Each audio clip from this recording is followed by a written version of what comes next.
자, 안녕하세요. 자, 한 주 동안 잘 보내셨나요? 지난 시간에 이제 드디어 총론을 끝내고 이제 정책 개념에 대해서만 잠깐 살펴보고 이제 시간이 다 돼서 종료를 한 걸로 알고 있는데, 오늘 188페이지 있죠? 거기 정책의 유형 부분부터 같이 한번 볼게요. 188페이지를 펴주시고, 정책의 유형. 행정학을 이제 좀 하셨잖아요. 행정의 맛을 보셨기 때문에. 기출 모의고사 문제도 잘 풀린다며. 그래서 뿌듯함을 갖고 있고요. 자, 정책, 이게 행정학은 특징이 뭐냐면은 그거잖아요. 같은 말인데 학자마다 쓰는 용어가 다 제각각이잖아. 그래서 그 용어를 묶어서 같이 기억하는 게 힘들잖아요. 그래서 정책의 유형도 마찬가지예요. 정책의 유형을 학자마다 유형을 나누는 기준이랑 그 용어가 조금씩 달라. 근데 거의 같은 맥락이에요. 그래서 그것만 잘 정리를 하시면 충분할 것 같고요. 한번 볼게요. 자, 188페이지의 정책의 유형 분류. 자, 이 부분을 봅시다. 자, 먼저 그 표를 보시면요. 그게 이제 2번에 있는 도표를 보시면은 학자별로 분류되어 있는 정책의 분류예요. 그래서 우리 시험에 제일 많이 나오는 거는 로이의 분류 있죠? 제일 맨 위에 있는 거. 자, 그 다음에 알몬드와 파웰의 분류. 알몬드와 파웰의 분류. 자, 그 다음에 리플리와 프랭클린의 분류도 시험에 이제 간혹 낼 때가 있는데, 자, 딱 보시면은 거의 유사한 용어들이 많죠. 분배 정책, 규제 정책, 그다음에 뭐 재분배 정책, 자, 구성 정책이라고 표현해 놓은 로이의 분류도 있는데, 밑에 보면은 또 규제 정책, 분배 정책, 그다음에 밑에 보면은 또 규제 정책을 리플리와 프랭클린 같은 경우는 경쟁적 규제 정책이랑 보호적 규제 정책 뭐 이렇게 세분화시켜서 나눠놨잖아요.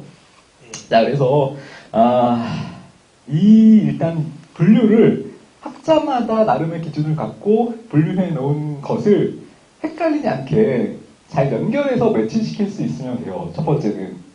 자, 먼저 그걸 해주셔야 되고요.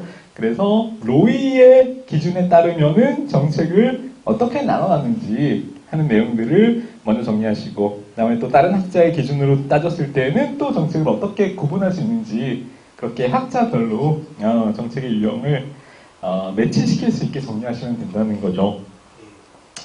자, 먼저 로이의 분류부터 한번 봅시다. 첫 번째 줄에. 자, 로이는 정책을 이렇게 4가지 정책의 유형으로 구분을 했어요.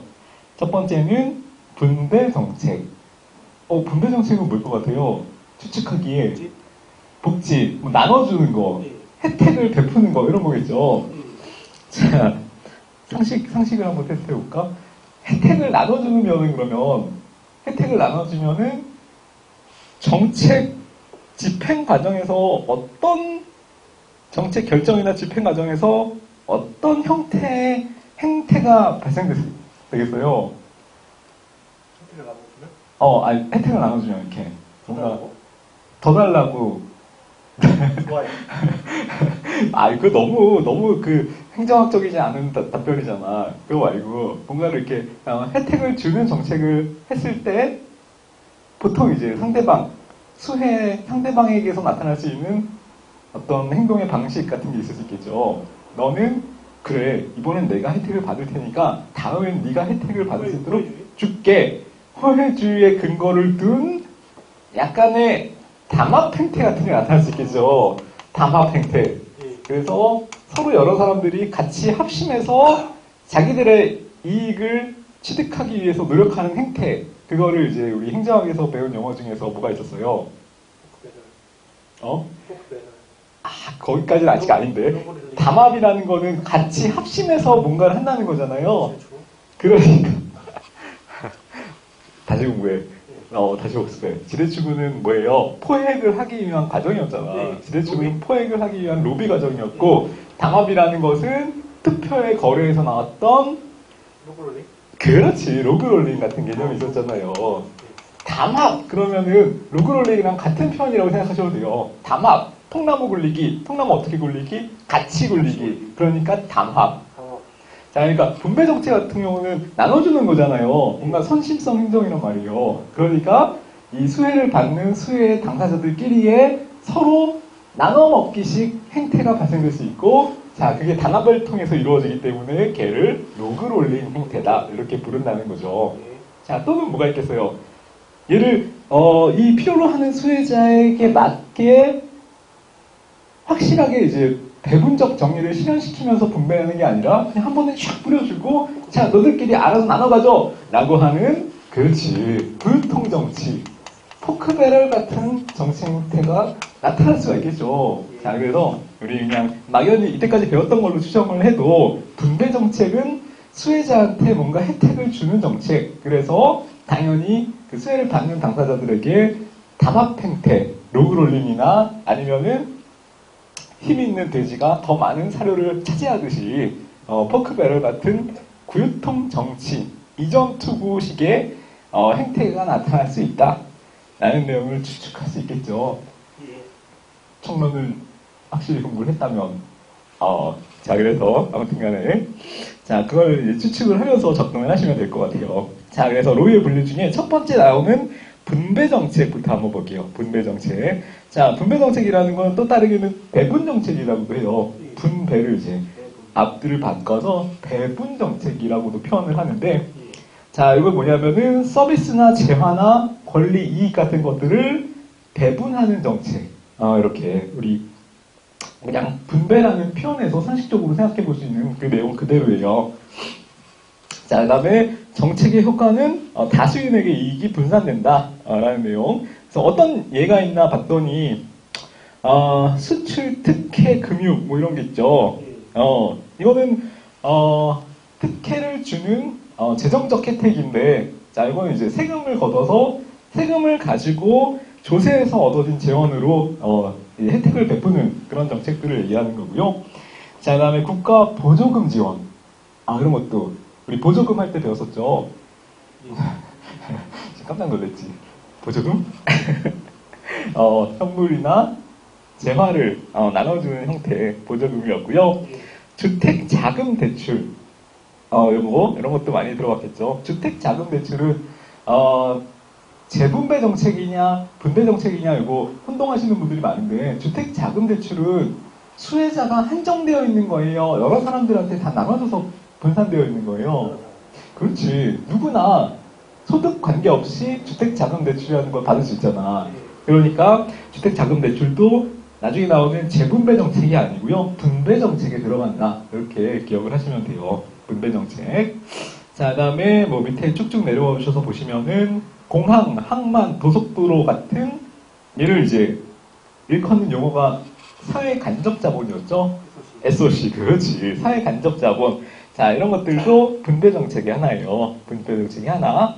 자, 그래서 밑에 1번 특징을 잘 정리를 하셔야 되는데, 자, 분배 정책은 한정된 자원, 정부가 갖고 있는 한정된 자원을 수혜자들한테 나눠주는 정책이잖아요. 그러니까 우리 아까 얘기했던 로그롤링 같은 단합 행태나 포크배럴 같은 굴통 정치 행태가 나타날 수 있겠다는 거죠. 자, 그래서 거기 특징, 포크배럴이나 로그롤링 같은 행태 현상이 발생한다 라는 거죠. 발생한다.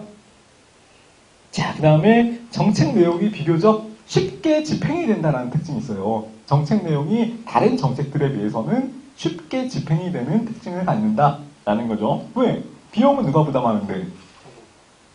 정부는 누구에게서 비용을, 걷어들인 비용을 가지고, 그렇지, 다수의 국민에게서 걷어들인 조세를 재원으로 해서 그걸 나눠주는 정책이잖아요. 자, 그러니까 받는 사람도 좋고, 그 다음에 비용을 부담하는 자의 입장에서는, 그렇지, 비용이 분산되니까 거기에 따른 집중된 반발이라는 게 별로 없다는 거예요. 자, 그래서 분배 정책은 특징이 뭐냐면 정책 내용이 비교적 용이하다, 뭐 이런 것들이 특징이고요. 189페이지로 넘어가서 3번 내용 볼게요. 3번 내용. 자, 그래서 비용을 부담하는 국민들은 실제로 비용을 부담하지만 비용 분담자가 분산되어 있기 때문에, 나눠져 있기 때문에 비용 부담에 대해서 별로 관심이 없어요. 무관심. 이거 뭐 좋은데 썼나 보지, 이렇게만 생각을 한다는 거예요. 딱 내가 낸 세금이 정확하게 얼마가 누구의 주머니에 들어갔는지에 대해서는 별로 관심이 없단 말이에요. 자, 그래서 비용을 부담하게 되는 국민들은 자신의 비용 부담에는 무관심. 자, 그 다음에 수혜 집단만 배분을 요구하기 때문에 갈등이 별로 없고 서로 그래 너도 갖고 나도 갖자 서로 이렇게 수용해주는 형태, 서로 별로 간섭하지 않는 형태. 자, 이런 형태로 종결되게 된다라는 거죠. 그러니까 되게 조용하게 안정적으로 이렇게 조용히 흘러간다는 거예요. 그리고 정책 집행이 이렇게 스무스하게 특별히 반대하는 집단이 없어. 별로 갈등이 없고요. 자, 그래서 이런 걸 뭐라 그랬어요? 비용을 분담하는 주체가 여러 사람들한테 나눠져 있기 때문에 자신들이 스스로 목소리를 내서 자신들의 문제를 해결하지 못하는 고양이 목에 마구를 달기. 그치! 고양이 목에 방울 달기 같은 땡땡땡땡의 땡땡땡이 발생할 수 있다. 땡땡땡땡의 땡땡땡이 발생할 수 있다. 이거 큰일 났네. 자, 아까 이것도 기억을 헷갈려 하더니 자, 집단 행동이 어떻게 돼요? 집단의 행동에 자, 집단 스스로 자신들의 집단의 문제를 스스로 해결하지 못하는 상태에 이른 집단 행동의 딜레마 상태에 빠질 수 있다고 했죠. 그래, 고양이 목에 방울 달기. 근데 그거는 이제 얘를 설명하기 위한 예를 든 거고요.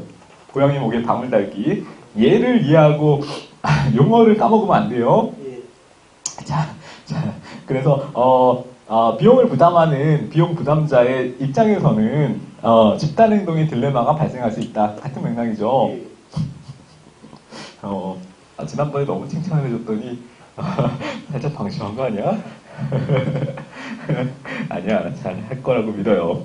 자, 그 다음에 4번에 보시면은 이런 용어들 있죠. 안정적 절차 확립이 용이하다. 집행이 잘 된다는 거예요. 별다른 갈등 없이.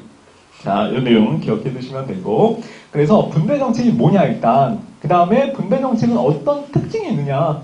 그런 것들만 키워드 삼아서 몇 개 정리하시면 돼요. 그러니까 분배 정책은 나눠주는 정책이다. 수혜자들한테 뭔가 혜택을 주는 정책이다.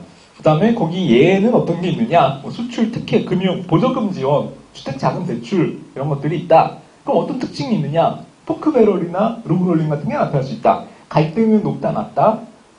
갈등은 낮다. 낮다. 안정적으로 조용하게 집행이 된다. 그래서 안정적 절차 확립이 용이한 반면에 비용을 부담하는 자의 입장에서는 자신들의 문제를 해결 못하는 집단 행동의 딜레마가 나타날 수도 있다. 예. 자, 이런 것들이 키워드고 특징이니까 이런 것들만 잘 정리하시면 돼요. 다른 거는 그렇게 필요 없고. 자, 그 다음에 로이의 분류 4가지 중에서 두 번째로 등장하는 게 규제 정책이에요. 자, 규제라는 말은 앞에서 계속 언급이 됐었죠. 예. 자, 이거는 재산권, 행동의 자유에 대해서 통제하는 거, 제약하는 거 이런 것들을 규제라고 했잖아요. 규제. 규제는 왜 하는 거예요?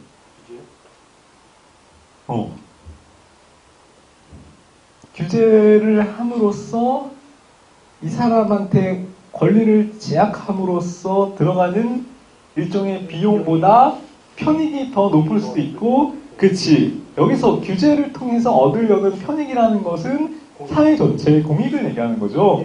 자, 그러니까 공익이 개인의 권리를 제한함으로써 얻는 비용보다 더 크기 때문에 규제를 하는 거죠. 그렇죠. 더 작으면 안 하죠. 안 하죠. 규제를 한 그 명분이 없어지는 거예요. 예. 명분이 없다 아닙니까? 미안해. 자, 그래서 규제 정책이라는 것은 개인의 어떤 행동의 자유를 제약하고 통제하는 거고, 권리를 제약하고 의무를 부과하는 활동인데, 그걸 하는 이유는 더 많은 사람들을 보호하기 위해서, 공익을 실현시키기 위해서예요. 자, 그래서 대표적인 규제 정책 이런 내용들이 있죠. 예를 보면은 독과점 규제, 환경오염 규제, 당연히 대표적인 거죠. 그 다음에 최저임금제도. 최저임금제도는 누구를 규제하는 거예요? 기업가, 사용자, 우리 사장님들 제약하고, 그래서 누구를? 노동자. 그렇지. 임금을 받는 노동자들을 이게 혜택을 주는 거죠. 그게 일종의 공익인 거고. 자, 이거는 정책 수혜자와 피해자가 명확히 구분되지 않아요. 그렇지, 명확하게 구분됐잖아. 최저임금제 같은 경우도, 수혜자는 노동자, 그 다음에 피해자, 규제의 피해자라고 표현을 한다면, 피해자는 사장님들, 기업가들, 그렇기 때문에 수혜자와 피해자가 명확하게 특정이 되어 있다는 특징을 갖죠. 자, 그래서, 그러면은 특정이 되어 있으면 있을수록 우리 정책은 갈등이 어떻게 됐어요? 특정이 되어 있으면 갈등이 그렇지. 어려운 표현 쓰지 말고. 어려운 표현 쓰지 말고. 자, 갈등이, 더 높아지겠죠. 자, 갈등이 높아지면 반드시 사람들은 어떻게 행동하게 돼요? 자, 그렇지. 머리를 깎고요. 머리를 깎고, 그 다음에, 나한테 더 유리한 측면으로 이 규제를 하는 공무원들을 나한테 더 유리하게 끌어들이기 위한 활동들을 하죠. 그게 아까, 로비, 이거를 이제 다른 용어로 지뢰추구 활동이라는 것을 하게 되죠. 그래서 규제를 하는 공무원들을 내 편으로 끌어들인 상태, 그거를 뭐라 그랬어요? 그렇죠. 깜짝이야. 담합이라니. 포획이라고 하죠, 포획. 자, 그래서 지뢰추구나 로비는 이 포획이라는 것을 하기 위한 과정이라고 얘기했죠. 로비는 포획을 하기 위한 과정인 거고요. 그래서 로비를 통해서 얻으려는 거는 결과적으로 규제를 하는 관료들을 내 편으로 끌어들이기 위한 포획을 하기 위한 거예요. 이거 기억해 두시고. 자, 그래서 지뢰추구, 포획, 로그롤링, 포크배럴 이런 게 나오는데, 로그롤링, 포크배럴은 무슨 정책과 관련이 되어 있다? 무슨 정책과 관련이 되어 있다? 분배 정책과 관련이 되어 있다. 로비나 지뢰추구, 포획은 무슨 정책과? 규제 정책과 관련이 되어 있다. 그거를 구분하시면 된다는 거예요. 그러니까 행정학은 개념 돌려막기야. 그러니까 맥락이 유사한 것에서는 항상 같은 내용이 나와요. 그러니까 이해만 해놓으면 딱딱딱 그 키워드들이 연결이 되지. 자, 그 다음에 갈등이 발생되면은, 자, 이거는 무슨 게임 현상이 발생된다 그래요? 서로 갈등을 하면서 플러스 마이너스 하면 결국 0이 되는 형태. 그래, 그렇지. 그거를 이제 제로섬 게임이라고 하죠. 누군가 혜택을 보면 누군가는 손해를 보게 돼. 그래서 그걸 다 합치면 결국 0이 되는 형태. 그거를 제로섬 게임 형태가 발생될 수 있다라고 표현을 해요. 자, 그래서 탄성화 조금 어지러워졌지만 이 부분은 분배 정책과 관련된 내용들이었고요. 그 다음에 밑에 표현되어 있는 내용들은 그렇지, 규제 정책과 관련되어 있는 내용. 자, 그래서 특징, 정책 수혜자와 피해자가 명확히 구분된다라는 것. 그래서 규제를 하는 공무원한테 포획, 그 다음에 포획을 하기 위한 지배추구 같은 행태가 나타날 수가 있다. 자, 요거. 자, 그러면은 갈라먹기식 담합 행태, 로그롤링은 발생이 되겠어요, 안 되겠어요? 안 돼요. 그렇지, 안 되지. 얘는 규제정책과 관련돼서는 로그롤링 같은 행태가 아니라 포획이나 지배추구 같은 정치관계가 발생되고, 로그롤링은 서로 이제 누구나 다 수혜자가 될 수 있는 분배정책의 경우에만 적용이 되는 개념이죠. 자, 그래서 이거 용어 연결시키는 게 시험에 반드시 나오니까 잘 정리를 하세요. 지금 약간 혼동이 있고 개념적으로도 혼동이 있으신 것 같은데 이거 몇 번만 정리하면 충분히 정리가 될 거예요. 자, 그 다음에 3번, 세 번째. 로이가 나눈 정책의 분류 중에 세 번째 정책은 뭐냐면은 재분배 정책이라는 거예요. 재분배 정책. 자, 재분배 정책은 우리 상식적으로 알고 있죠? 뭐예요? 소득이 많은 사람에게 높은 사람이 낮은 사람한테 저소득층 계층에게 뭔가 소득을 이전시켜주는 정책, 다시 분배를 한다 그래서 재분배 정책이라고 표현을 하죠. 그래서 보통 얘기하는 사회보장 정책들, 복지 정책, 그다음에 세금에 있어서의 소득이 많은 사람들이 더 많은 세금을 내는 누진세 제도, 자, 이런 것들이 대표적인 재분배 정책이죠. 네. 자, 그 다음에 임대주택 건설. 자, 임대주택은 이제 저소득층만 들어가서 살 수 있는 임대주택, 임대할 수 있는 주택을 건설하는 거.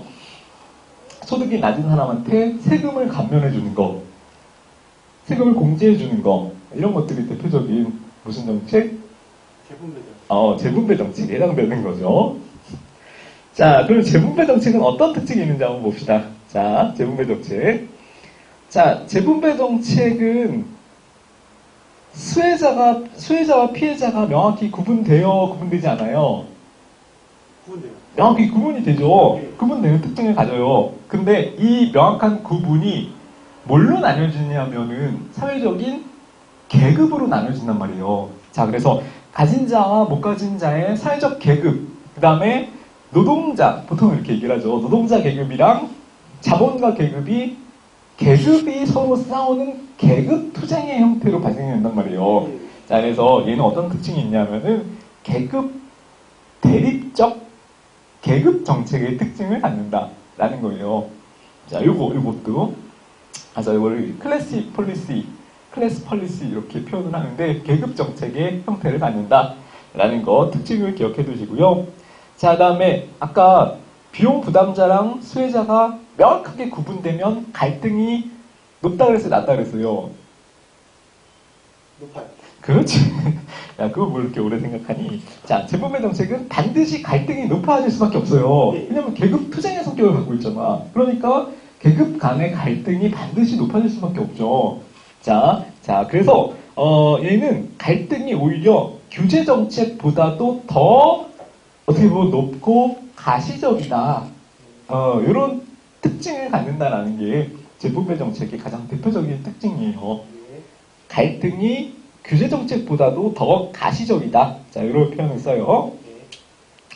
네. 자, 그 다음에 어떤 특징이 또 있냐면 3번 보세요. 3번. 자, 재분배 정책이라는 건 반드시 중앙정부 수준에서 정책 결정이 이루어질 수밖에 없다 그래요. 네. 자, 중앙정부 수준에서만 정책 결정이 이루어질 수밖에 없다. 왜? 지방자치단체에서 재분배 정책을 하면 어떻게 돼요?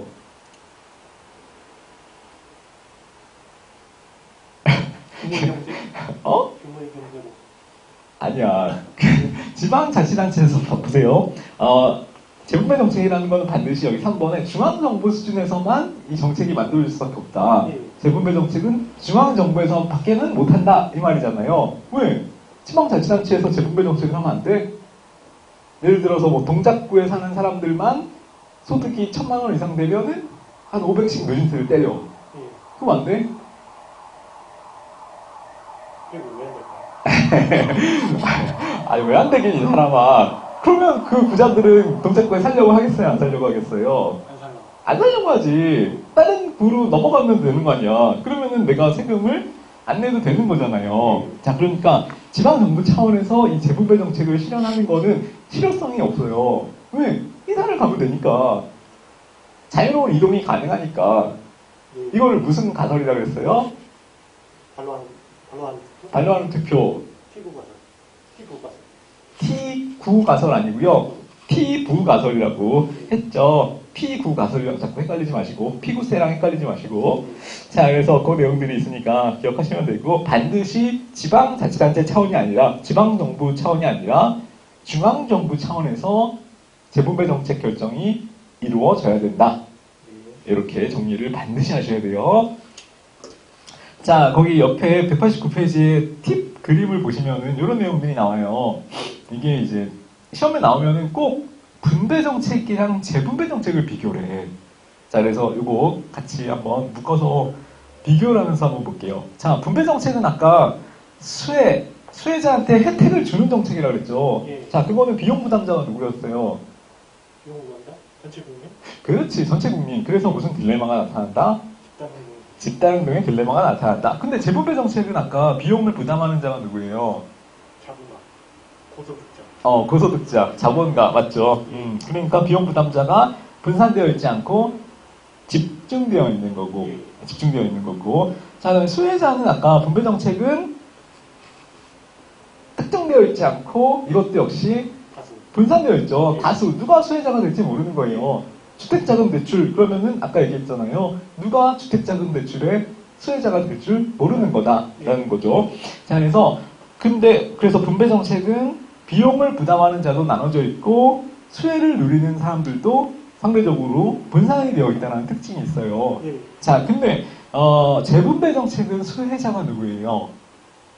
저소득자. 그렇지, 저소득자. 그러니까 나눠져 있어요. 나눠져 있다라기보다는 분산되어 있지 않고 집중되어 있어요. 집중되어 있다는 특징이 있죠. 집중되어 있다는 특징이 있고. 자, 그다음에 갈등의 정도는 분배 정책은 갈등의 정도가 높아요, 낮아요? 적어요. 그치, 낮아요. 낮아요. 적어요. 자, 반면에 재분배 정책은 갈등의 정도가 굉장히 높다. 왜냐면 얘는 계급 대립적인 성격을 갖고 있기 때문에. 자, 그 다음에 반드시 재분배 정책은 지방정부 수준이 아니라 중앙정부 수준에서만 정책 결정이 이루어져야 된다라는 게 대표적인 특징이었죠. 예. 자, 여기까지 정리되시죠? 예. 깔끔하게 되시죠? 자, 마지막으로 로이가 분류한 것 중에 또 하나가 있어요. 그게 뭐냐면은 구성정책이라는 정책이에요. 구성정책.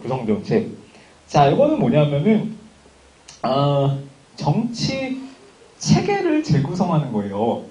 정치 체계를 구성하는 거. 그래서 예를 들어서 뭐 그거 있잖아요. 대통령 바뀔 때마다 하는 거 뭐예요?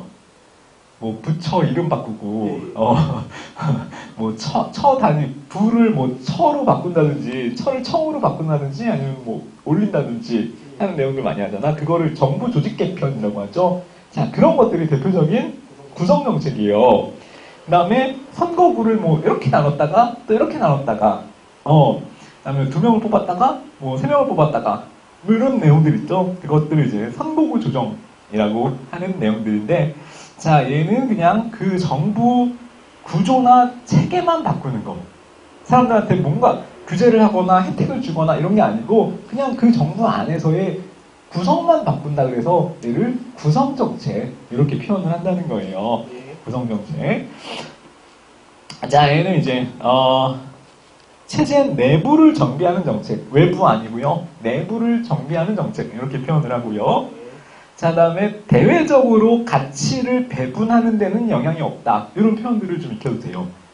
뭘 나눠주고 누구한테 더 혜택을 주고 이런 거 아니에요. 예. 갈등이 발생되는 것도 아니에요. 그냥 대내적으로 정비하는 정책이고, 그래서 그 안에 있는 공무원이나 관료 집단한테만 그 안에서만 게임의 법칙이 발생된다. 이건 뭐냐면 이제 권력 싸움이죠. 예.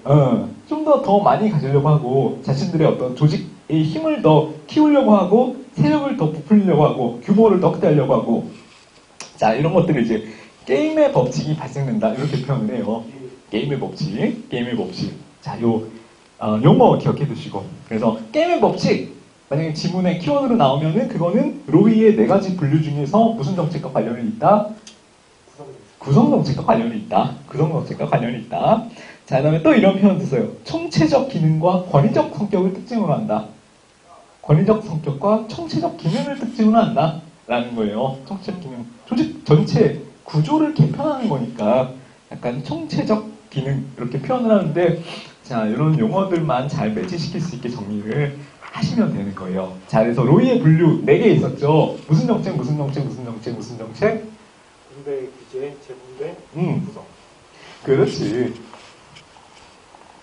자, 로이의 분류. 다시 한번. 분배. 규제. 규제 정책. 재분배 정책. 구성 정책.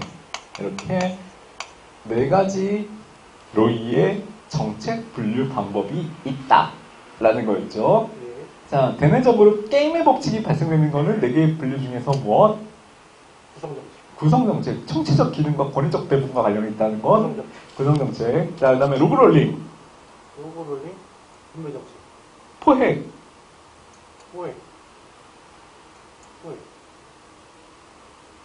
규제 정책. 빨리. 포획, 규제정책. 무조건 포획은 규제야. 포획은 무조건 규제예요. 예.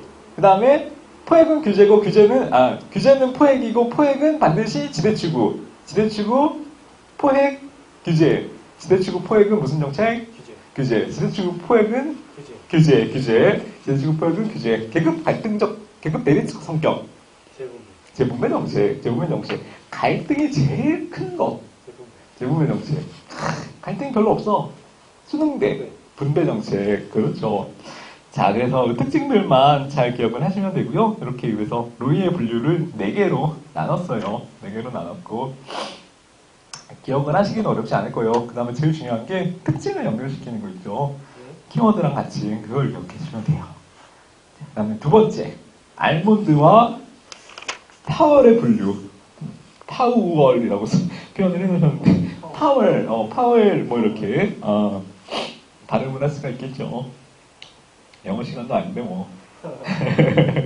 자, 영어 선생님께 여쭤보시고요. 알몬드와 파월의 분류. 자, 아까 나왔던 로이의 분류 중에서 2개는 일단 똑같죠. 뭐는 똑같아요?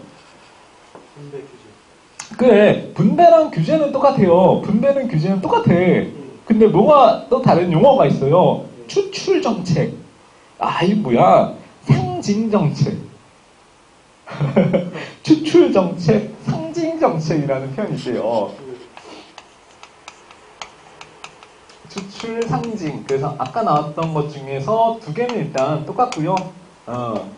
추출 정책이랑 상징 정책이라는 것이 추가. 알몬드와 파웰. 2개 맞나? 2개 맞군요. 자, 이렇게 상추가 추가됐대요. 추상 아니면 추상적인 게 알몬드와 파임의 분류. 이렇게 기억을 하시면 돼요. 자, 분배랑 규제는 아까 봤던 로이의 분류를 그대로 이해하시면 되고요. 똑같아요. 내용은 똑같아요. 자, 근데 추출 정책이라는 건 그럼 뭐예요? 추출.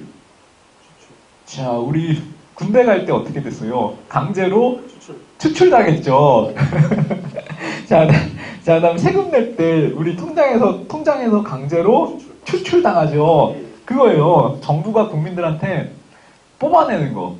그거를 추출 정책이라고 알몬드와 파이를 분류를 했어요. 그래서 국가가 정책적 목표, 그러니까 공익 실현을 위해서 국민들에게, 민간인에게 인적, 물적 자원을 부담시키는 정책. 그거를 무슨 정책? 추출 정책. 뽑아내는 정책, 추출 정책. 군대 갈 때 척출당해서 갔죠. 그날도 오늘처럼 비가 내리고 있었지. 우울하더군. 근데 어디 갔다 왔어? 창원. 창원? 네. 후방이구만. 최후방. 창원 50 몇 산이에요? 39사단인가? 저는 사단 아니에요. 이거 아산 아니에요? 어디야? 조그만데. 태양창이라고. 태양창? 네. 그건 뭐야? 보급병이에요? 탄약 검사는. 탄약 검사병? 네. 검사를 할 줄 안단 말이야? 몰라요. 되게 독특한 보직이었네. 네. 괜찮다. 재밌겠다. 자, 군대, 재밌는 군대라는 건 없죠. 어디에 있건, 무조건 재미는 없어요. 그렇기 때문에 이거는 강제적으로 추출당했기 때문에 가는 추출 정책의 피해자인 거예요. 자, 어쨌든 알몬드와 파일에 따르면은 추출 정책이라는 것을 국민들에게 뭔가를 부담시킨다. 돈이 됐던 물적, 인적 자원이 됐던. 자, 그다음에 또 다른 게 있는데 상징 정책이라는 게 있어요. 상징 정책. 자, 이건 뭐냐면은 이제 국민 통합을 증진시키기 위한 정책. 자, 국민 통합을 정진시키기 위한 어떤 이미지, 상징, 이것과 관련이 있는 정책을 얘기하는 거예요. 그래서 대표적인 거죠. 뭐 그냥 월드컵, 올림픽. 자, 월드컵, 올림픽은 누구를 위한 정책이에요? 그런 거 없죠. 그냥 국민 전체와 어떤 대한민국 국민의 대통합에 기여하는 그런 국민 통합성과 어떤 신뢰성 이런 것들을 증진시키기 위한 대통합 정책이란 말이에요. 그거를 알몬드와 파은은 무슨 정책이라고 이름을 붙였냐면은 상징적인 의미가 있는 정책이다. 그래서 상징 정책 이렇게 구분을 했다는 거예요. 됐죠? 자, 그래서 로이의 분류를 일단 먼저 정리를 하시면 두 개는 동일하고요. 그 다음에 추상은 별로 어렵지 않아요. 뽑혀내는 거는 추출. 그 다음에 대통합에 이바지하는 거는 상징정책. 자, 다시 한번 정리합시다. 로이의 분류는 총 4개 있었죠. 분배, 규제, 재분배, 구성. 그 다음에 알몬드와 파이의 분류는 분배, 규제 똑같고요. 그 다음에 추상인데 하나씩 성급 확인은 추출, 상징 이렇게 나눌 수가 있다는 거죠. 총 4개예요. 그래서 자, 징병제도, 추출, 남대문 보건사업. 그래, 그렇게 나누는 거예요. 자, 잘하셨고요. 그 다음에 배워야 될 부분이 리플리와 프랭클린의 분류예요. 리플리와 프랭클린의 분류. 자, 이 사람들은 보통 이제 학자들이 혼자 연구하는 경우가 별로 드물어요. 그래서 꼭 이렇게 파트너가 있어. 짝이 있단 말이에요. 그래서 역시 리플리 앤 프랭클린의 분류고요. 자, 이 사람들은 뭘 주장을 했냐면은, 자, 이거에 첫 번째 줄에 거기 표시를 해놓으세요. 정책 유형별로 특히 뭐가 달라지냐면은 정책의 집행의 과정이 달라진다. 이렇게 표현을 했다는 거예요. 집행 과정이 달라진다. 이거. 자, 이 사람들은 특히 정책 결정 과정도 물론 중요하지만 그것보다는 집행 과정이 달라지는 그 특징에 더 포커스를 맞춰서 연구를 했어요. 리플리와 프랭클린은. 근데 정책의 분류는 크게 다르지 않아요. 자, 봅시다. 첫 번째, 분배 정책. 나왔던 거잖아요. 분배 정책. 자, 분배 정책은 아까 갈등이 높다 그랬어요, 낮다 그랬어요? 그렇지. 없진 않고요. 적죠. 자, 그래서 집행이 가장 유리하다. 그러니까 의사 결정 과정에서도 별로 반발이 없었잖아요. 그래서 담합하거나 아니면은 포크배럴 같은 형태가 나타나서 아니면 로그롤링은 담합이랑 같은 의미니까. 자, 그 결정 과정도 물론 당연히 특징이 있지만 이 사람들은 뭐에 더 주목을 했다고요? 정책의 과정. 무슨 과정? 집행 과정에 주목을 했다는 거예요. 자, 그래서 분배 정책은 집행 과정에서도 별로 갈등이 없어서 집행이 되게 용이한 정책. 이렇게 얘기를 했다는 거고요. 자, 그 다음에 집행을 할 때 어떻게 집행을 하냐면은 되게 안정적이기 때문에 안정적이고 되게 루틴화되어 있는 정책 집행 절차 같은 게 만들어진다고 하는 거예요. 그거를 표준 운영 절차 이렇게 표현을 한 거예요. 표준 운영 절차. 다른 말로는 상례적 절차. 그냥 일상적인 절차, 상례적인 절차, 일상적인 절차 같은 것들이 만들어질 확률이 높다. 그게 분배 정책의 집행 과정에서의 특징이다. 아시겠죠? 집행 과정을 주목했어요, 이 사람들은. 자, 근데 분배 정책은 사실 시험을 잘 안 나오고요. 자, 규제 정책을 특이하게 이 사람들은 경쟁적 규제 정책이랑 보호적 규제 정책을 두 개로 나눴어요. 여기 있던 규제 정책을 경쟁적 규제 정책이랑 보호적 규제 정책 두 개로 나눴다는 거죠. 자, 이렇게. 이게 이제 특징이에요, 특징. 자, 이거를 잘 기억을 하시면 돼요. 그럼 어떻게 나눴냐? 자, 이거를 기억하시면 되죠. 자, 우리 앞에서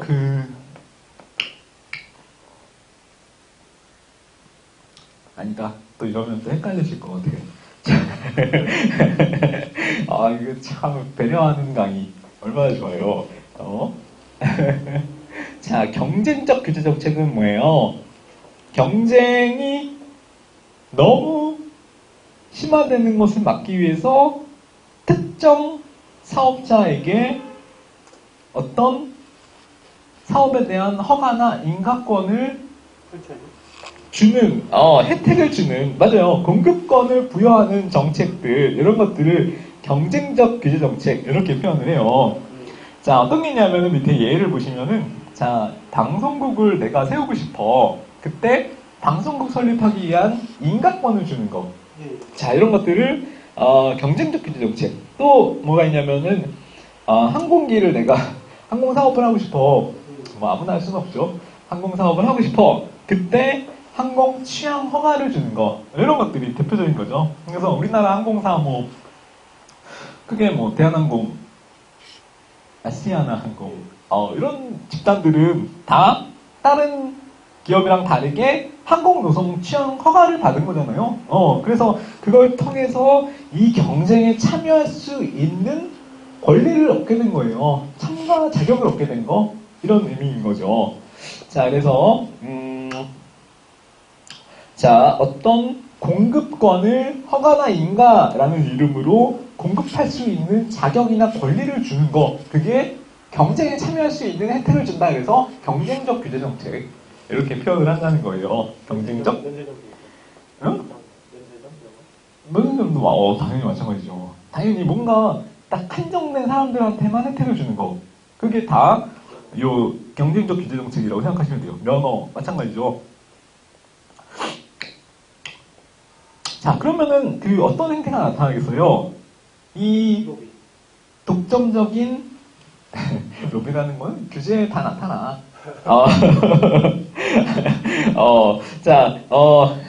그치. 로비. 또 물론 좋은 방법일 수 있지만, 이 독점권을 얻기 위해서, 이 허가를 얻기 위해서, 허가를 받을 수 있는 어떤 잠재적인 대상자들끼리 서로 뭘 해요? 치열하게 경쟁을 하겠죠, 경쟁. 그래서 경쟁하는 양상이 나타날 수가 있다라는 거예요. 치열하게 경쟁하는 상황이 발생된다. 키워드는 경쟁. 자, 경쟁. 수혜자가 되기 위해서 경쟁하는 과정을 거친다는 거예요. 경쟁하는 과정. 자, 그 다음에 이건 뭐냐면은, 약간 우리 앞에 배웠던 분배 정책의 성격도 일면 있고요. 분배 정책, 그러니까 뭔가를 혜택을 주는 거잖아요, 일종의. 그러니까 분배 정책적 성격과 규제 정책적 성격이 약간 혼합되어서 나타나는 형태를 갖는다. 라는 게 특징이에요. 분배 정책과 규제 정책적 성격이 동시에 나타남. 자, 대표적인 특징이죠. 그래서 첫 번째 갈등이 발생된다. 아니, 치열한 경쟁이 발생된다라는 거 첫 번째 특징이고요. 두 번째는 얘는 분배 정책과 규제 정책의 특징이 섞여서 나타나는 특징을 갖는다. 무슨 규제 정책은? 경쟁적 규제 정책은. 그렇지. 경쟁적 규제 정책은. 자, 그거 기억해 두시고요. 자, 그 다음에 두 번째, 밑에 있는 규제 정책 중에서 이 사람들이 주장했던 두 번째 규제 정책은 보호적 규제 정책이라고요. 보호적 규제 정책. 자, 보호적 규제 정책. 자, 이건 뭐냐면은 아까 경쟁적 규제 정책은 특정한 사업자한테 혜택을 주는 거였잖아요. 근데 보호적 규제 정책은 그냥 일반 대중 공공을 보호하기 위한 정책을 얘기하는 거예요. 대중 공공을 보호하기 위한 정책. 그래서 보호적 규제 정책. 이렇게 표현을 한다는 거죠. 누구를 보호해? 대중을 보호해요. 대중을 보호해요. 자, 그래서 아까 얘기했던 뭐가 있어요? 최저임금제. 이거는 수혜자가 누구예요? 대중. 그렇지, 대중.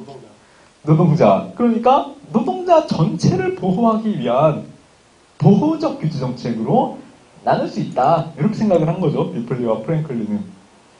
자, 그래서 규제 정책 중에서 두 번째는 보호적 규제 정책. 일반 대중을 보호하기 위한 것. 자, 그리고 구체적인 예는 뭐가 있냐면은 아까 봤던 최저임금제. 소비자 보호법. 소비자들을 전체적으로 보호하기 위한 거니까 산업안전법. 작업자들을 전체적으로 보호하기 위한 거잖아요. 자, 그러니까 이런 정책들은 대표적인 보호적 규제 정책에 속한다. 이렇게 생각을 하시면 돼요. 자, 이거는 보호하기 위한 수혜자는 다수 대중이죠. 괜찮아. 아프네. 쩍쩍해 그냥. 농담이에요. 하품하시고. 오늘 날씨가 이래가지고 날씨가 엄청 처지는 날씨네. 그래서 이런 날은 뭐 그냥 천천히 여유있게 수업을 진행하는 거죠.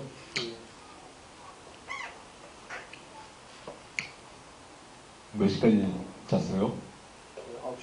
9시. 9시까지 잤어? 네. 슬슬 나왔구나. 오전엔 수업이 없어서 그랬구나. 예. 아, 행정법은 안 듣고 사회 선택하고 있죠. 사회는 인터넷 강의 듣고 있고. 사연이 뭐 쉬워. 사회 너무 쉽다고? 야, 문제가 사회는 무궁무진하게 어렵게 나올 수도 있어. 근데 딴 게 너무 어려워. 행정법. 무슨 과목이 어려워요? 보다 나아.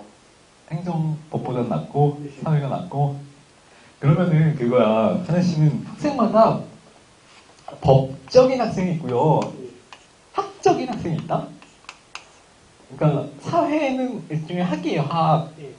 법은 판례랑 조문이 있는 과목이잖아. 이거를, 이 체계를 이해하는 거를 조금 자기랑 안 맞아하는 학생들이 있어. 근데 이거는 사람 성격이에요. 그래서, 법적인 게 맞으면 법 많이 있는 과목, 그 직렬을 선택하면 되고, 학이 맞으면 학이 많은 과목을 선택하면 돼. 상관없어요. 예.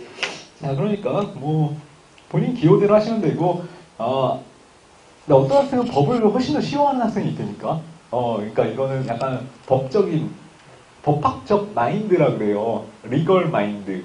이런 게 잡혀 있는 학생들이 있는데, 그런 사람들은 법을 선택하는 게 낫고요. 하늘 씨는 학을 선택하는 게 나아. 과연? 자, 어쨌든. 그 다음에 한 번 선택한 그 과목은 그러니까 계속 끝까지 밀고 나가야 된다는 게 또 중요하고, 바꾸면 안 되고. 자, 어디까지 했죠? 보호적 규제. 그치. 보호적 규제는 누구를 보호하기 위한 거? 일반 일반 대중, 다수를 보호하기 위한 거. 규제. 자, 근데 요 비용을 부담하는 거는 상대적으로 좀 소수가 비용을 부담하고 규제를 당한다는 거죠. 규제를 당한다는 거. 자, 그러면 규제를 당하는 소수는 예.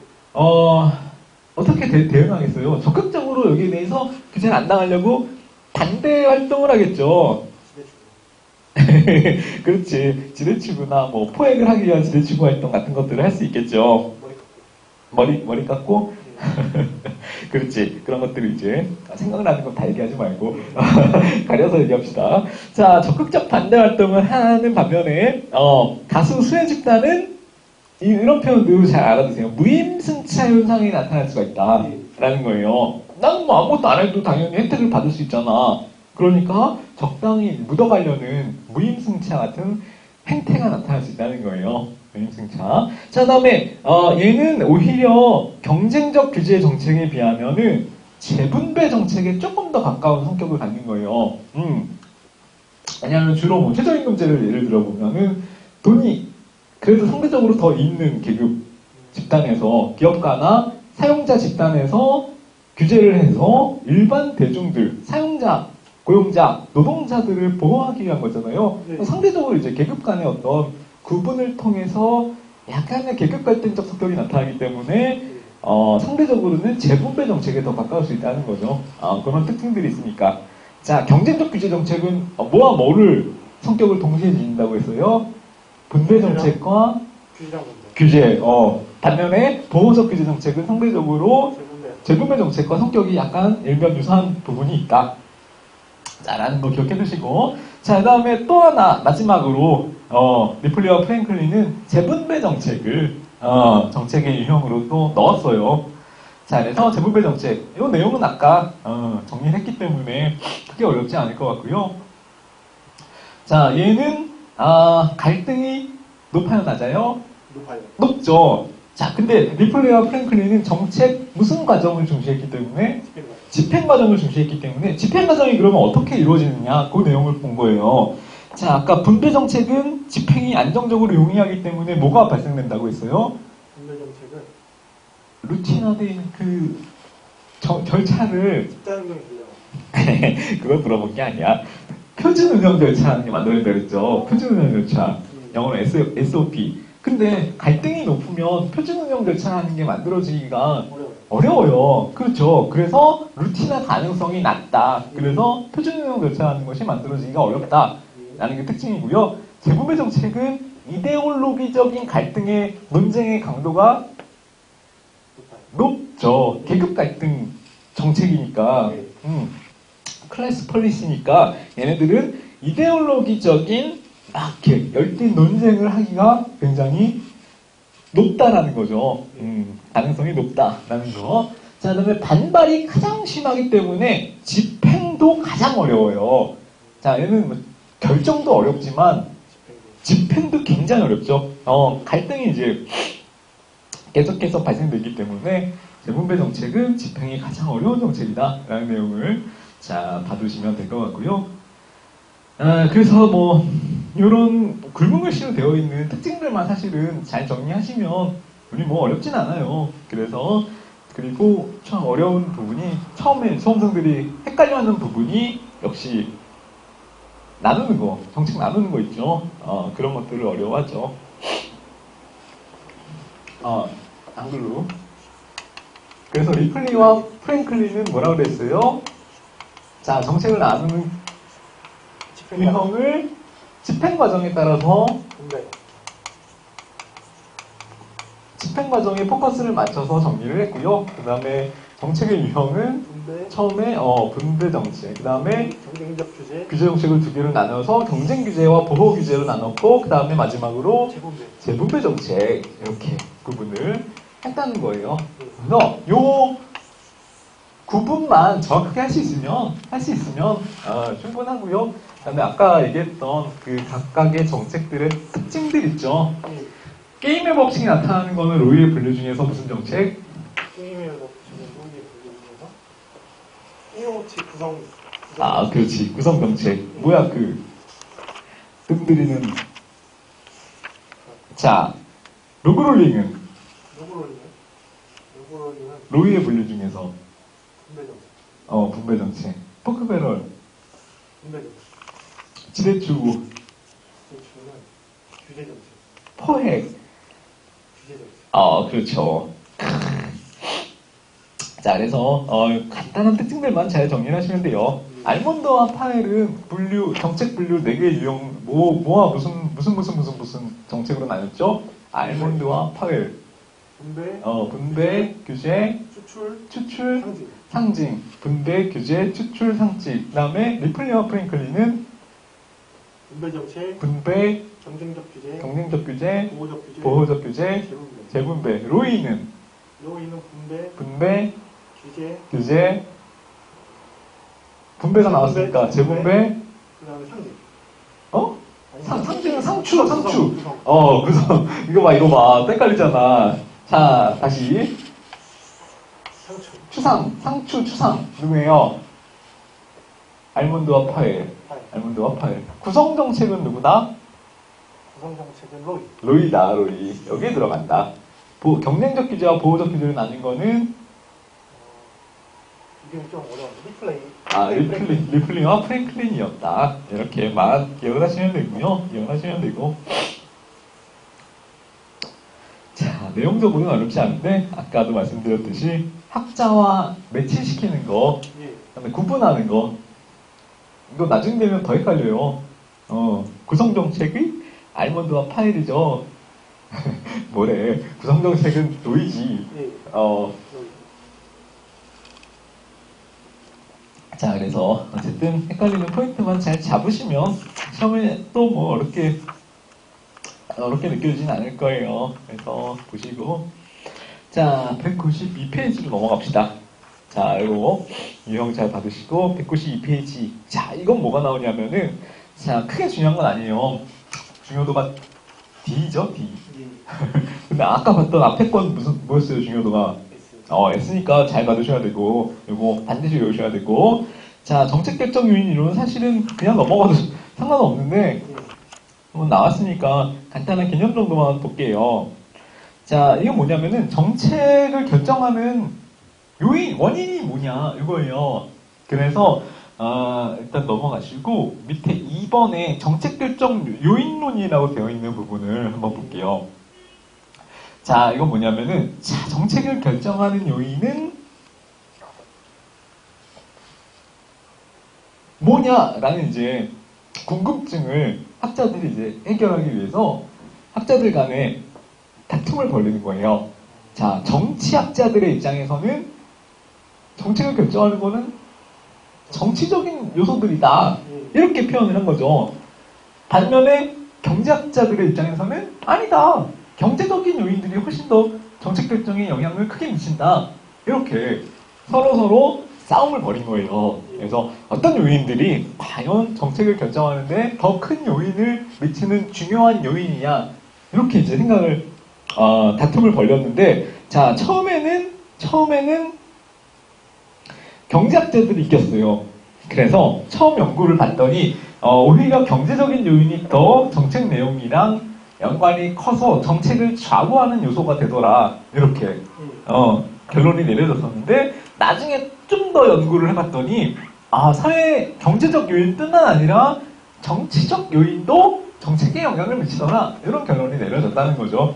그러니까 이거는 뭐 별게 아니고요. 그냥 경제학자들이랑 정치학자들이 싸우는데 처음에는 경제학자들이 이겨서 정책에 영향을 미치는 건 경제적인 요인이더라 라는 결론이 내려졌지만 좀 더 연구를 심화해서 진행을 해봤더니 경제적 요인뿐만 아니라 정치적 요인도 정책에 영향을 미치더라 이렇게 결론이 내려졌다는 거예요. 별로 어렵진 않고 중요하지도 않아요. 자 이런 게 있구나라는 것만 배경 지식을 알아두시면 되고요. 자 넘어가시고요. 193페이지 그래서 정치학자들의 연구, 경제학자들의 연구 이런 게 쭉 나오죠. 정치학자들은 뭘 연구했냐면은 뭐 정당 간의 경쟁, 투표율, 선거구 획정 이런 것들이 더 영향을 미치는 요소다 이렇게 주장을 했고요. 경제학자들은 반면에 예산, 그다음에 뭐 소득 수준 뭐 이런 것들이 있죠. 경제적 요인들이 오히려 정치에 영향을 미치더라. 자 이렇게 표현을 했어요. 근데 크게 중요하지 않으니까 넘어가시고요.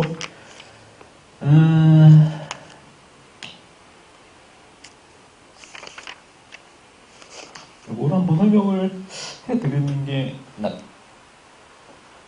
낫겠죠.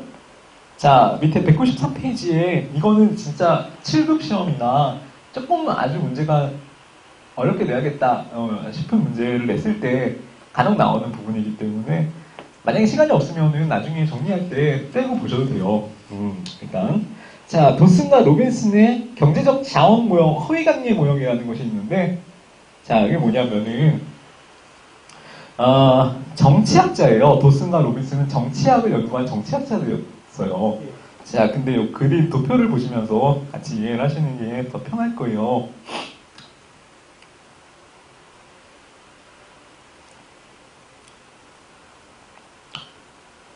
자, 연구를 해봤더니 정치 체계라는 것은 자 정책에 영향을 미치는 거라고 생각을 했지만 사실은 정책에 영향을 미치지 않았더라는 거죠. 자 그래서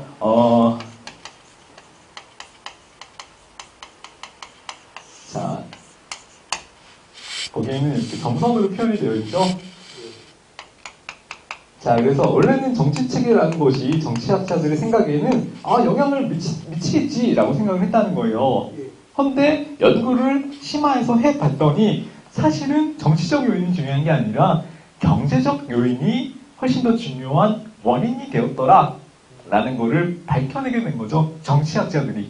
그래서 그 부분에 이렇게 표현을 해도 돼요. 정치학자들의 연구에서는 정치체계가 정책에 영향을 별로 많이 미치지 않더라. 그래서 이렇게 단절되어 있더라 라는 내용을 이해를 하시면 된다는 거죠. 자 그래서 이런 것들을 무슨 관계라고 그러냐면은 허위 관계라고 표현을 해요. 영향을 미치는 거라고 생각을 해봤더니 사실 연구를 진행시켜 나가니까 이 관계가 없더라, 허위더라. 그래서 허위 관계 모형 이렇게 표현을 했다는 거예요. 자, 내용은 어렵지 않죠? 자, 근데 만약에 시험에 나오면 용어가 어려울 수 있기 때문에 그다음에 학자들이 나오면 또 우리 좀 겁먹잖아. 그래서 도슨, 로빈슨 나오면 유명한 학자는 아니지만 허위 관계 모형이라는 것을 주장을 했고 이건 뭐냐면 이 사람들은 정치학자인데 정치가 정책에 영향을 미치는 거라고 생각했던데 그게 허위 관계더라, 영향이 없더라 이렇게 주장을 했던 허위 관계 모형이라는 것을 주장한 학자들 정치학자, 경제학자, 정치학자. 정치학자더라. 이렇게 생각을 하시면 된다는 거죠. 네. 자, 그 다음에 뒤에 보시면은 194페이지에 크누들과 매클론이라는 학자들이 있어요. 네. 자, 이 학자들은 뭘 주장했냐면은 이거는 이제 좀 더 연구를 진행시켜 봤더니 아까 초기에는 연구를 해봤더니 정치적 요인은 정책에 영향을 별로 미치지 못하더라. 그래서 초기에는 누가 이겼다 그랬어요? 경제학자들이 이겼다 그랬죠. 근데 그거를 좀 더 연구를 진행시켜 봤더니 크루드와 매클론은 정치적 요인도 오히려 경제적 요인이랑 같이 함께 영향을 미치는 요소들 중에 하나더라. 네. 이런 내용들을 밝혀냈다는 거죠. 자, 그래서 그거를 이제 크누드와 매클론의 혼란 관계 모형, 혼합 모형 이렇게 표현을 해요. 혼합 모형이라는 건 뭐냐면은 섞여 있다는 거죠. 경제적 요인과 정치적 요인들이 같이 혼합돼서 뭐에 영향을 미친다? 정책에 영향을 미친다. 그게 어떻게 되어 있다? 혼합되어 있다. 그래서 혼합 관계 모형 이렇게 표현을 한다는 거예요. 네. 일단 혹은 뭐 혼란의 관계에 있다. 섞여 있다는 거죠. 정치 요인과 무슨 요인이? 경제 요인이. 그래서 뭐에 영향을 미친다? 정책. 정책에 영향을 미친다. 그게 혼합 모형, 혼란 관계 모형 이렇게 표현을 하니까 이 용어만 기억하시면 돼요. 용어만. 자, 허위 관계는 정치적 요인이 영향이 없다. 허위 관계, 허위였다. 이거고요. 혼란 관계는 정치적 요인도 경제적 요인이랑 같이 혼합해서 영향을 준다. 이거죠. 그 다음에 혹시 우리 지문으로 나올 때 놀라지 마시라고 도슨과 로빈스는 무슨 모형을 주장했다? 도슨과 로빈스는 허위 관계. 허위 관계를 주장했다. 반면에 크누드와 매클론은 혼란. 혼란을 주장했다. 혼합을 주장했다. 이렇게만 아시면 돼요. 쉽죠? 예. 어렵지 않아요. 그리고 별로 중요도도 높지 않기 때문에 간단하게만 보고 넘어가시면 돼요. 자, 195페이지는 뭐냐면은 정책 결정 요인론의 충격과 문제점 이렇게 표현을 해놨는데, 자, 이거는 이제 뭐냐면 아까 설명드린 내용 중에서 정책 결정을 요인을 처음에 연구를 봤더니 무슨 요인만 영향을 미치고 사회경제적 요인만 영향을 미치고 무슨 요인은 정치적 요인은 영향을 미치지 않는 허위 관계였더라. 그러니까 충격과 문제점, 누가 충격을 받았냐면은 정치학자들이 충격을 받은 거예요. 아니, 이럴 수가. 내가 정치학을 연구하는 사람 입장에서 정책에 영향을 미치지 못하다니. 이렇게 충격을 받고 변명을 하기 시작하는 거예요. 야, 사실 이거는 말이야, 개념 개량화에 문제가 있었어. 이건 제대로 된 연구가 진행이 안 됐어. 왜? 봐봐. 변수 선정상에 문제가 있었거든. 연구를 하는데 경제적 변수, 사회 경제적 변수는 다 포함이 됐는데 정치적 변수는 몇 개밖에 포함이 안 됐어. 이렇게 핑계를 대기 시작했다는 거예요. 그래서 충격과 문제점, 이건 뭐냐면은 정치학자들이 받은 충격과 그들이 이 실험에 문제가 있다라고 주장한 핑계, 이걸 얘기한다는 거예요. 정치학자들의 충격과 핑계, 이렇게 변수 선정에 문제가 있어서 사회 경제적 변수만 다 포함시켜주고 어이씨 우리 정치적 변수는 포함시켜주지 않았잖아, 뭐 이렇게 얘기를 했다는 거고요. 자, 그 다음에 정책 수준의 차이에 따라서 국민의 소득 수준만 소득 수준이 영향을 더 많이 미치는 정책만 연구의 대상으로 삼았다는 거예요. 그러니까 경제적 요인이 더 많은 영향을 미칠 수밖에 없는 정책만 가지고 연구의 대상으로 삼았다라는 거죠. 자, 그 다음에 정치적 변수라는 거는 계량화가 힘들기 때문에 오히려 무시를 받았다. 정치적 변수는 계량화하기 힘들기 때문에 오히려 천대를 받았다. 이렇게 정치학자들이 핑계를 댔다는 거죠. 한번 읽어보시고요. 시험이 안 나와. 그냥 우리 재미삼아서 한번 보신 거고요. 옆에 보시면은 뭐 입시, 00년 입시. 00년이면 언제예요? 태어났을 땐가? 8년 전에 18년 전이니까 태어났겠구나. 아저씨는 21살이니까 지금. 그렇죠.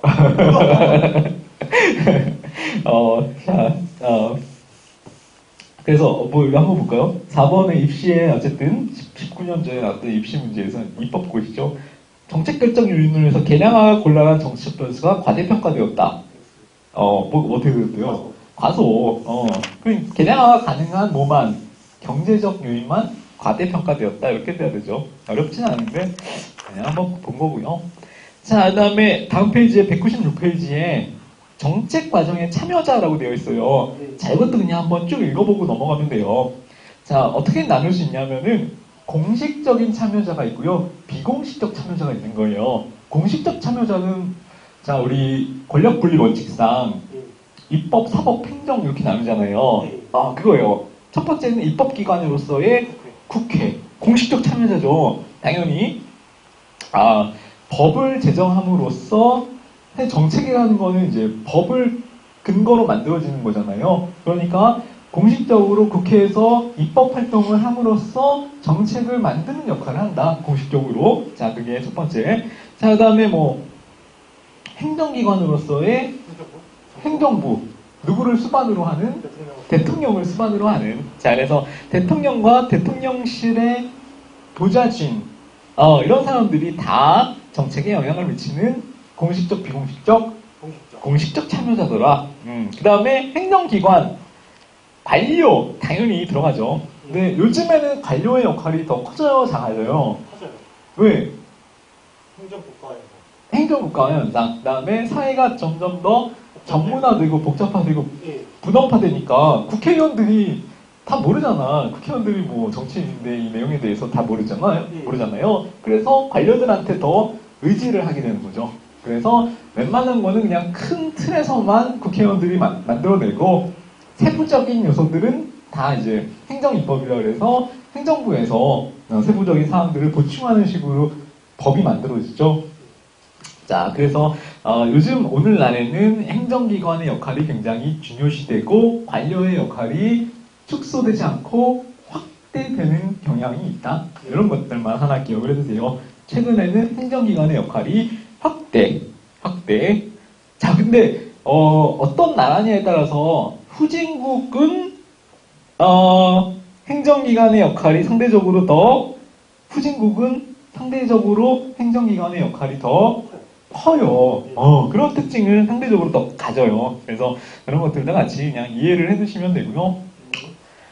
자, 그 다음에 사법부. 3권 분립이니까 사법이죠, 사법. 사법부. 자, 여기에는 헌법재판소 포함.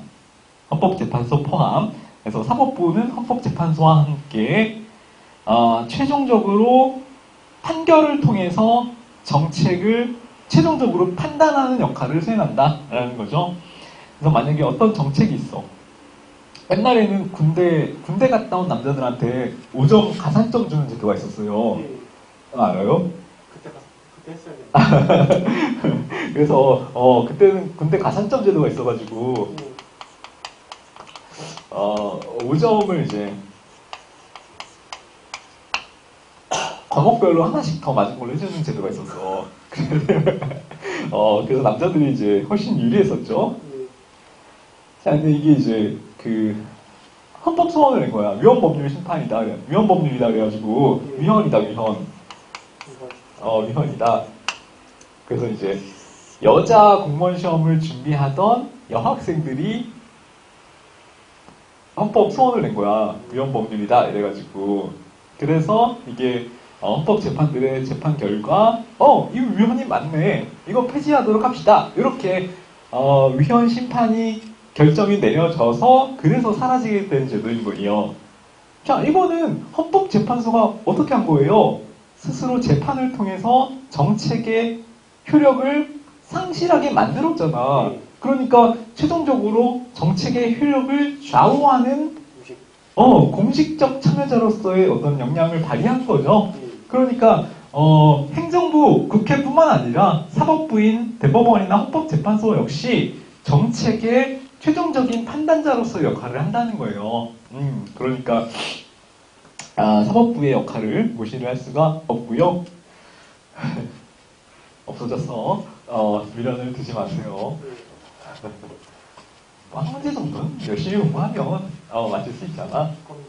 하지만 이때 이후로 이제 여학생들의 비중이 폭발적으로 늘어나서 여학생들이 공부를 잘하잖아, 더. 그래서 남학생들의 입지가 많이 줄어들었죠. 자, 어쨌든 사법부까지 포함해서 공식적 참여자고요. 자, 그 다음에 또 하나, 지방자치단체, 지방정부 역시 공식적 참여자예요. 공식적 참여자인 거고. 자, 그 다음에 비공식적 참여자. 자, 우리 시민들이 모여서 만든 시민단체 있죠. NGO라고도 하는 시민단체. 자, 이 사람들은 공익성을 추구하기는 하지만 실제 이제 헌법이나 법률상의 기구는 아니잖아요. 그러니까 그냥 민간 단체라고 볼 수 있단 말이에요, 본질이. 그래서 시민단체, NGO 같은 단체는 공익을 추구하긴 하지만 본질은 민간 단체. 그래서 공식적 참여자는 안 되고 비공식적 참여자만 되는 거예요. 비공식적 참여자. 자, 그 다음에 뭐 전문가 집단, 그 다음에 이익 집단 역시 약사회, 의사회 뭐 이런 사람들 있죠. 노조. 자, 이익 집단 역시 마찬가지로 공식적까지는 아니고요. 비공식적 참여자라고 구분을 할 수가 있고, 자, 그 다음에 이것도 학생들이 헷갈려하는 부분들이 있을 수 있는데, 정당.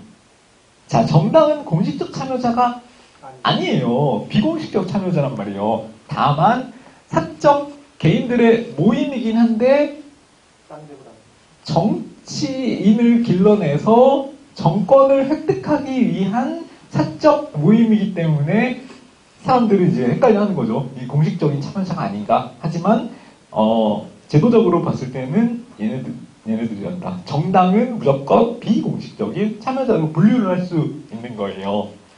자, 그래서 정당 부분을 헷갈려 하지 마시고요.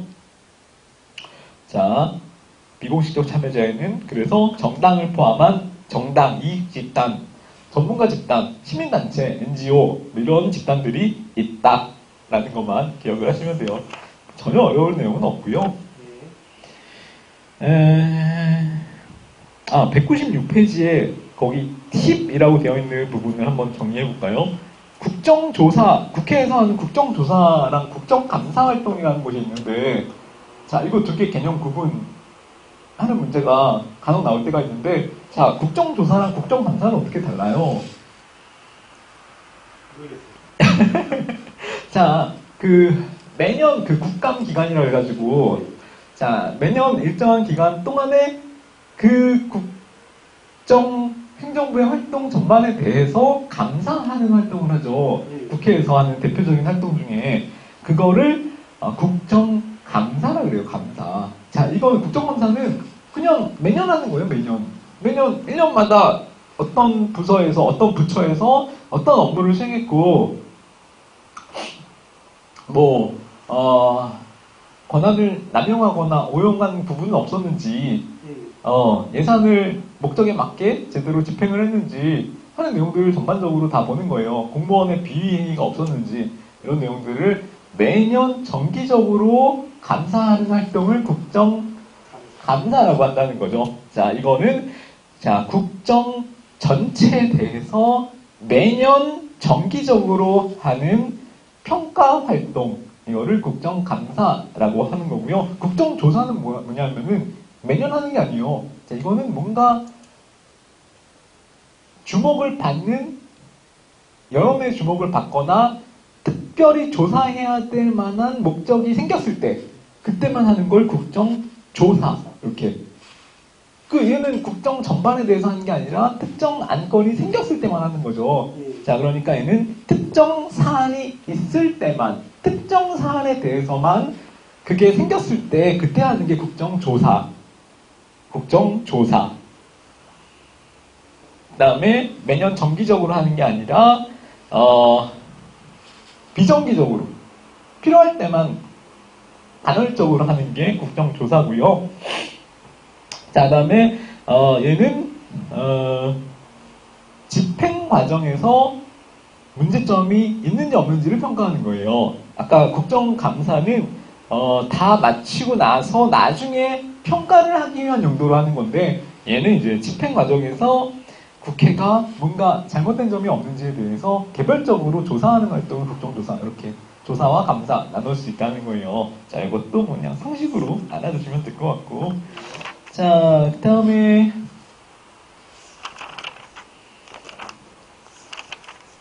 넘어가시고요. 198페이지를 봅시다.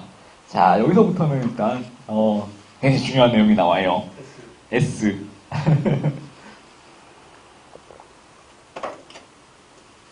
자, 그래서 잘 보셔야 되고요. 우리 기초강의 시간에도 이 개념은 정리를 했어요. 기억이 나실지 모르겠지만. 흐릿하게. 흐릿하게 나도 기억이 나오면 다행인 게,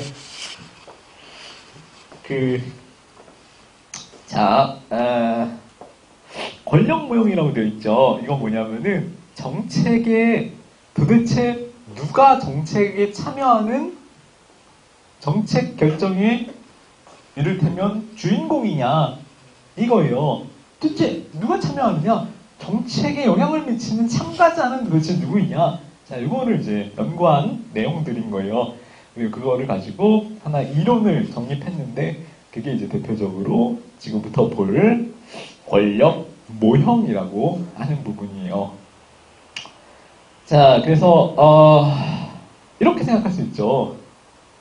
자, 사회는 대중들이 움직이고 대중들이 바꿔나가는 거예요.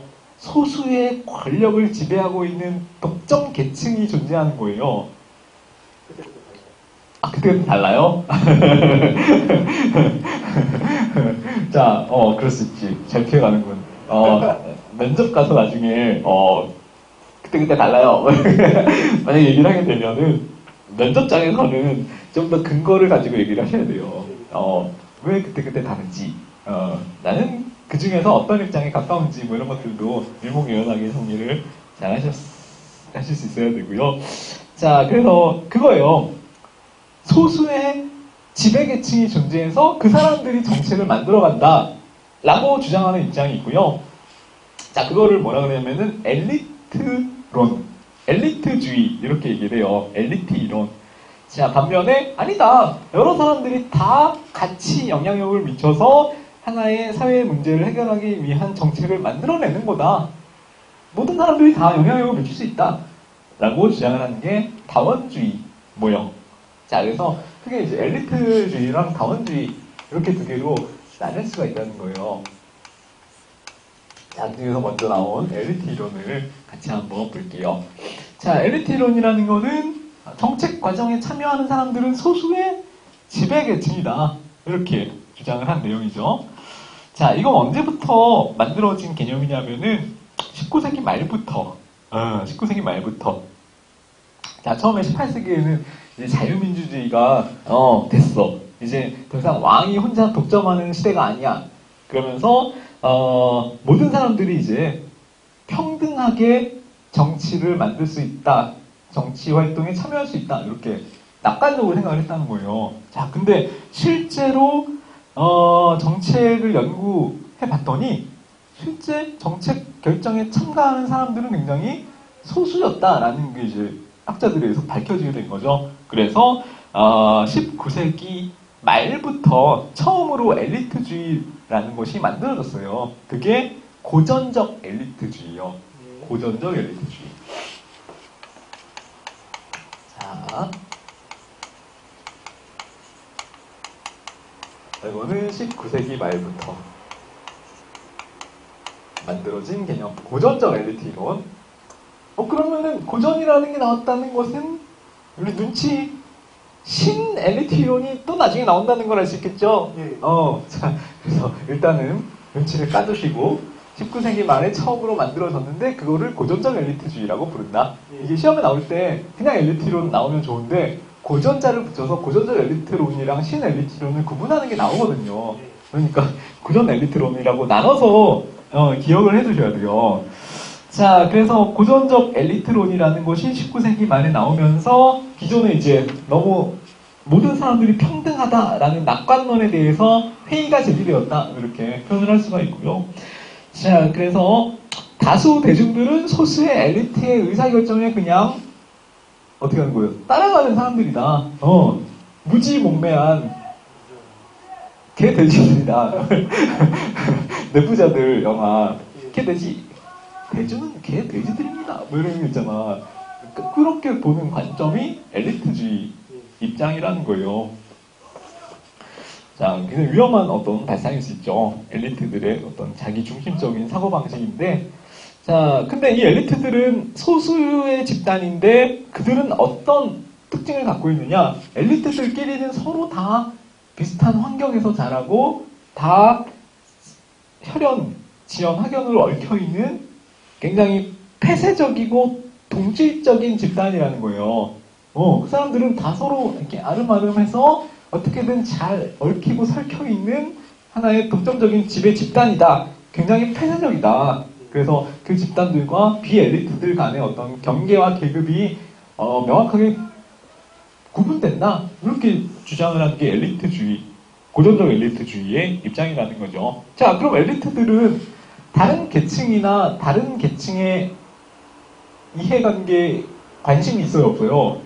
없어요. 없어요. 오직 자기네 엘리트들의 이익만을 챙기기 위해서 정책을 만드는 거야. 네. 자, 그래서 다른 계층에 대해서 관심도 없고 전체 이익과는 상관없이 오직 자기네들의 이익을 위해서만 정책을 결정하는 집단 존재, 이렇게 생각을 하는 게 고전적 엘리트론이에요. 학자들이 좀 있는데 하나만 기억합시다. 너무 많으면 어려우니까.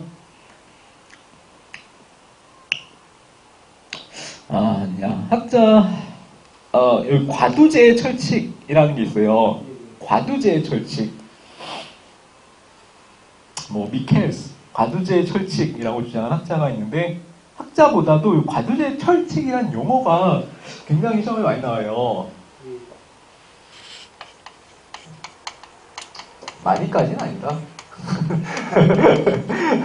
간혹 나와요. 근데 이게 뭘 의미하는 용어인지만 확실하게 아시면 돼요. 철칙, 뭐예요? 철칙. 철저한 규칙? 그렇지. 반드시 지켜지는 어떤 철저한 규칙, 철칙. 과두제라는 거는 소수의 집단에 의해서, 과두라는 거는 이제 소수의 어떤 머리의 역할을 하는 사람들이 존재한다는 그런 개념이거든요. 그러니까 어떤 사회든 필연적으로 이 소수의 엘리트들이 독점하는 철칙이 나타나게 마련이다. 이런 현상은 사회의 철칙이다. 이렇게 주장하는 게 과두제 철칙이라는 거죠. 자, 이거는 언제 이제 주장된 이론? 19세기 말에 고전적 엘리트론에 의해서 만들어진 이론이에요. 과두제의 철칙. 그래서 이 용어만 기억을 해두시면 되고요. 자, 그 다음에 밑에 보시면은, 자, 고전적 엘리트론의 시기를 지나서 1950년대에는 미국 사회의 엘리트주의를 설명하기 위한 미국 엘리트론이라는 것이 나와요. 자, 1950년대에 미국 엘리트론.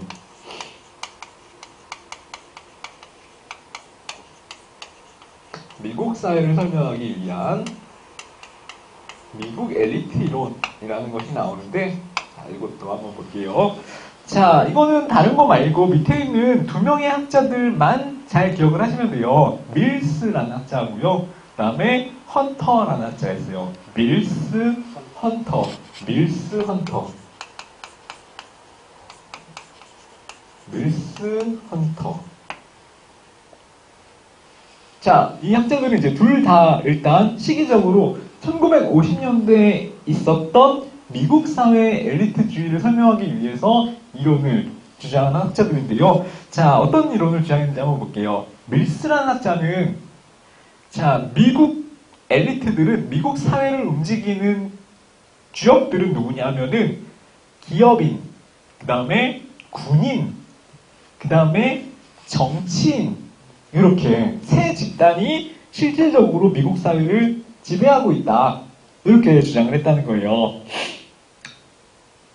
자, 그래서 밀스는 군인, 그 다음에 기업인, 그 다음에 정치인, 그래서 군, 산, 정, 복합체, 가 삼위일체가 돼서 미국 사회를 실제로 이끌어 나가는 엘리트로서의 역할을 하고 있다. 이렇게 주장을 했다는 거죠. 밀스의 군산정 복합체 이론. 자, 이거 기억하시면 되고요.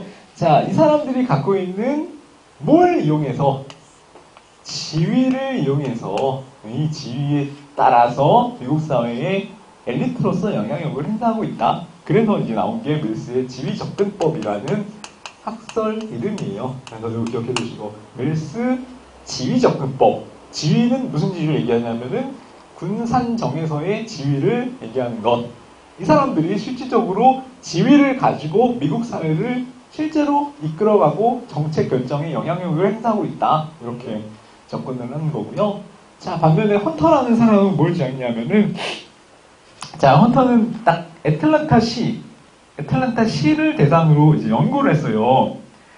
자, 애틀란타시를 가지고 연구를 했는데, 그래서 연구의 포커스가 지역사회를 대상으로 연구, 지역사회 대상으로 연구.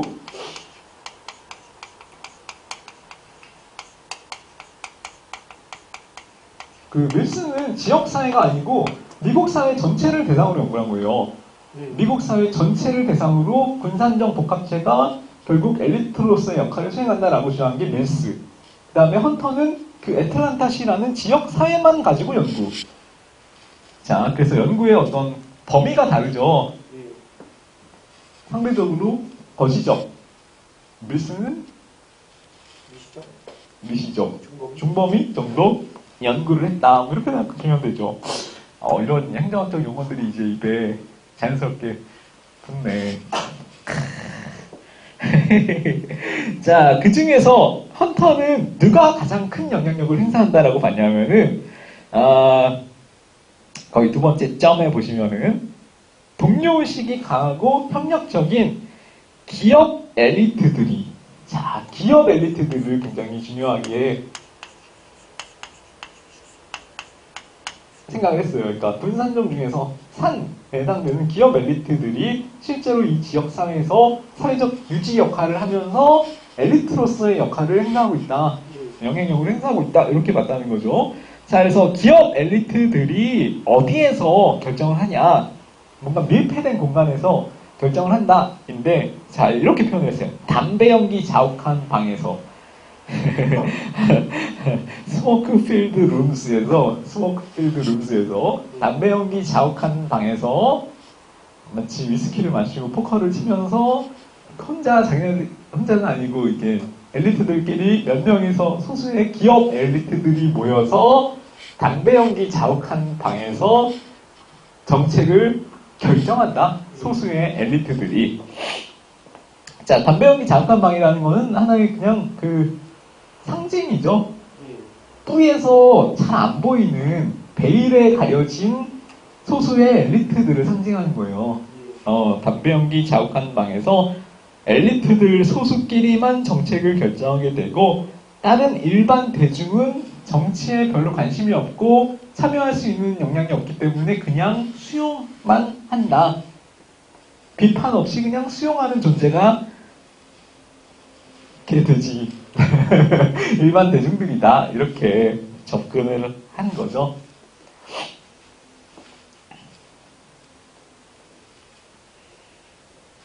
자, 이거는 이제 헌터가 처음에 애틀란타시를 연구할 때 명성이 있는 사람들을 대상으로 연구를 했다. 그래서 얘를 명성접근법 이렇게 표현해요. 명성접근. 그래서 이 둘을 기억을 해주시면 되죠. 1950년대 미국 엘리트주의를 연구했던 학자 밀스의 지위접근법, 그 다음에 명성접근법을 주장한 사람은 헌터의 명성접근법. 엘리트 중에서도 누구의 역량을 제일 강조했어요? 기업 엘리트의 역량을 제일 강조했다. 밀스는 군산정 복합체의 역할을 제일 강조했다. 이렇게. 그게 이제 1950년대를 설명했던 미국 엘리트주의. 자, 이렇게 해서 고전적 엘리트론이랑 미국 엘리트론을 묶어서 처음에 등장했던 엘리트주의 이렇게 기억을 하시면 되고요. 자, 그 다음에 다원주의는 우리 조금 쉬었다가, 좀 쉬었다가 다원주의부터 같이 보도록 할게요.